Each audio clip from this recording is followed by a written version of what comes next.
Magandang araw po mga mahal na kaibigan. Pag-usapan po natin yung pinirmahan ng ating Pangulong Ferdinand Bongbong Marcos Jr. na karagdagang guro, 16,000 na mga guro, no? Humigit kumulang na iha-hire no o papapasukin sa Department of Education.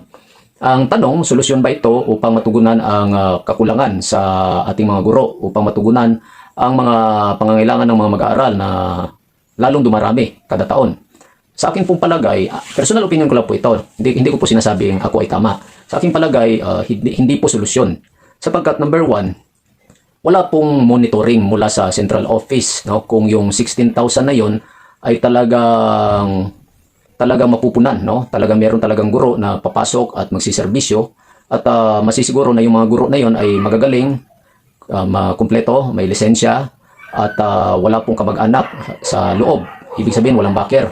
Nasabi ko lang po ito dahil ayon po sa Civil Service Commission, ang guro, no, ang mga guro ay exempted. Hindi po sila saklaw ng batas na nagbabawal sa nepotismo. Ibig sabihin, yung mga guro pwede silang magpapasok ng kanilang mga kamag-anak sa serbisyo sa Department of Education at wala silang batas na malalabag. Ibig sabihin, kahit pa mapuno ng mga magkakamag-anak ang isang eskwelahan o kaya ang isang schools division, wala silang nilalabag na batas o wala silang kakaharaping reklamo, no? Ibig sabihin, pwedeng parang merong royalty, no? Ano ba yung royalty? Parang merong dugong bughaw kung nangyayari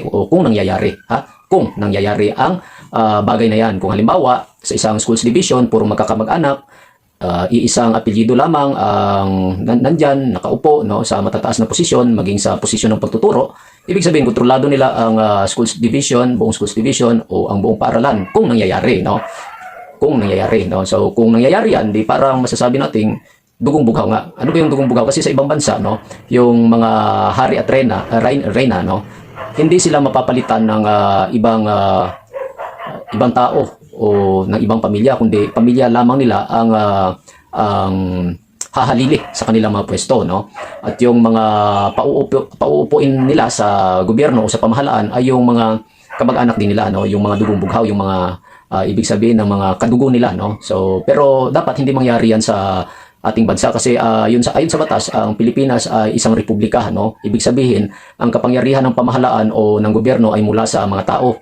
Hindi galing sa iisang pamilya lamang o sa iilang pamilya lamang, no? Kasi hindi sila ang majority, no? Kasi pinagbabawal yan ng konstitusyon, pero ayon sa civil service, exempted ang mga teachers, no?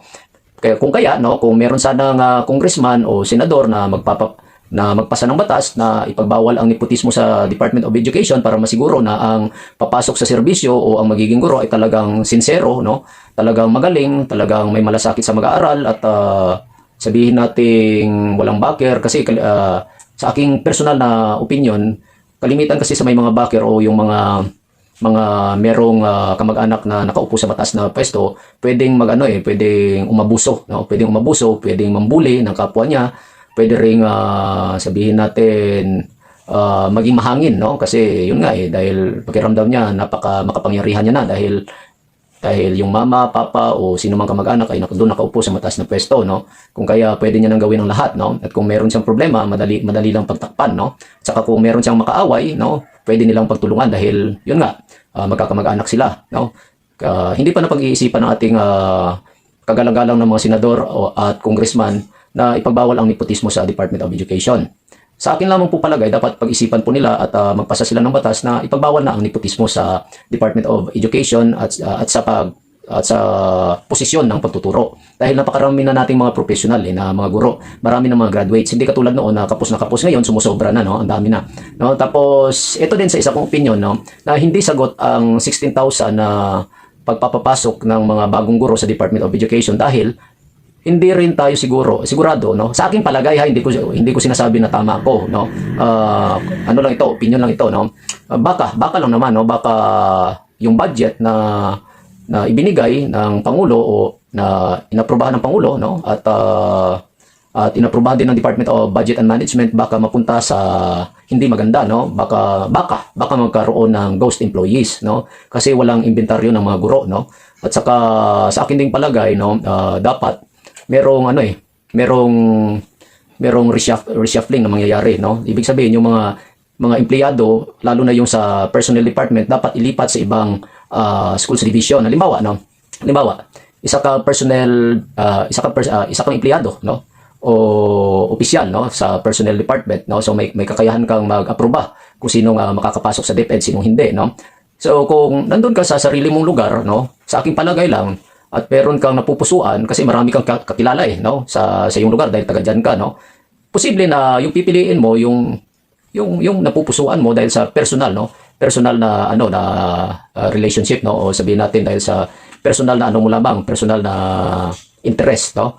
Kung kaya mas maganda na yung mga taga-personal department ilipat, halimbawa sa isang schools division, ilipat siya sa ibang schools division na kung saan hindi siya rehistradong butante, no, at wala siyang mga kamag-anak doon, para kung merong nag-apply na deserve naman ay talagang makakapasok sa Department of Education, no. Nasabi ko yan dahil meron po akong mga naririnig no, na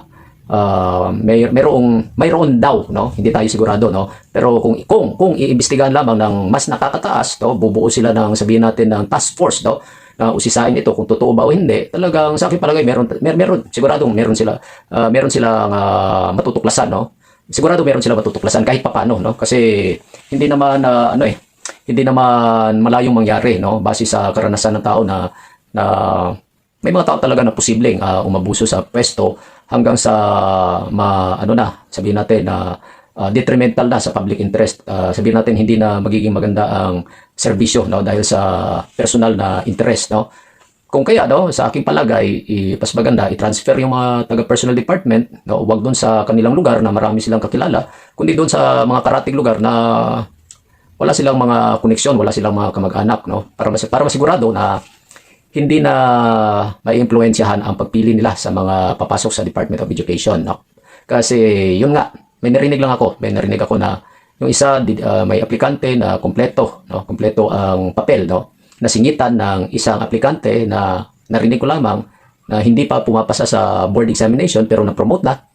Narinig ko lamang na-promote na kahit wala pang lisensya, hindi pumasa sa English exam pero na-promote. Hindi umabot, no, sa pasadong marka pero na-promote, nakapasok pa rin. Tsaka meron din po ako narinig, hindi po ako sigurado pero maaari pong tingnan na may mga guro na hindi nagjo-duty, no, pero kumpleto ang attendance, kumpleto ang sahod at kumpleto ang benepisyo. Meron din mga guro, narinig ko lamang, pero kung iimbestigahan ng nasa taas, baka totoo o baka hindi. Pero sa aking palagay, more likely, parang totoo. Na merong ibang guro na nakapasok sa DepEd dahil kay mami, dahil kay daddy.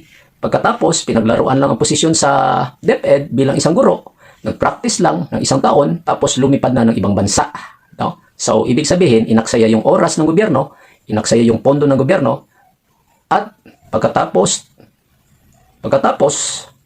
iniwan lang na parang, sa aking palagay, parang basura.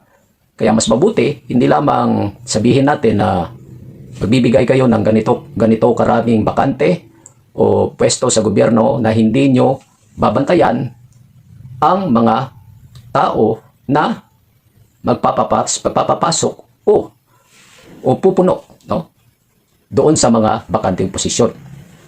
Dapat meron ding responsibilidad ang mga nakakataas na siguraduhin na walang pang-aabuso na mangyayari doon sa mga may kapangyarihan, para siguradong ang layunin na madagdagan ang dami ng guro upang matugunan ang pangangailangan ng mga mag-aral ay talagang totoong makakamtan, no? Dahil ang kalidad ng edukasyon, magdedepende yan kung anong klaseng mga guro ang mailalagay natin sa Department of Education.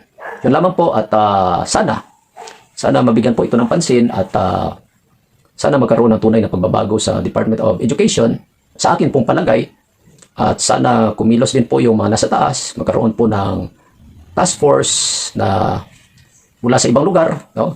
Pagpapalit-palitin, no? Yung mga nandun sa Luzon, gawing task force, tingnan ang hiring process dito sa Visayas, tingnan kung talagang sinusunod ang proseso ng pagtanggap ng mga guro at pag-promote, at yung mga taga-Visayas doon sa Luzon para masiguro din, no? Kasi yung nangyari sa school principal sa Antique, sa aking palagay, parang napaka-incompetent. Ibig sabihin, napakababa ng kanyang parang napakababa ng kanyang talino.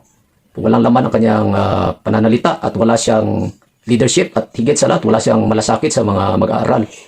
Kaya dapat po sana i-consider po ng Department of Education na ilipat ang mga taga-personnel department para masiguro na talaga nagkakaroon ng patas na pagtanggap ng mga aplikante, papapasok ng mga guro at siguraduhin walang mga aabuso sa kanilang pwesto upang masiguro na ang ating bansa ay republika nga, hindi pinamumugaran ng mga akala mong dugong bughaw.